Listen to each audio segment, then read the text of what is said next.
Ating mga viewers po dyan, Luzon, Visayas at Mindanao, ayan, may ano po tayo ngayon, may appointment tayo sa Quezon City. Ayan, makikipagkita tayo kay Doktora and then sa ating partner before dahil nasa, ano daw siya, nasa hospital, so dalawin natin siya. Dahil bilang sa Kristiyano, wala tayong tinuturing na kaaway.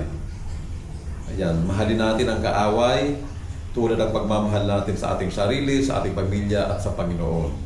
Kaya huwag tayong magtanim ng galit sa ating mga puso. Kaya gagawin natin ngayon ay pupunta natin siya, dadalawin natin siya, bibisitahin natin siya sa Quezon City, sa hospital.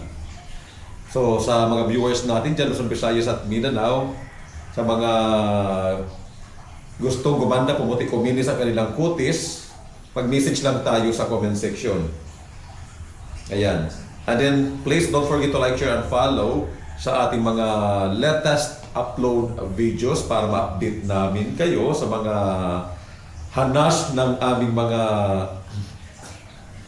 ano po, alam nyo na.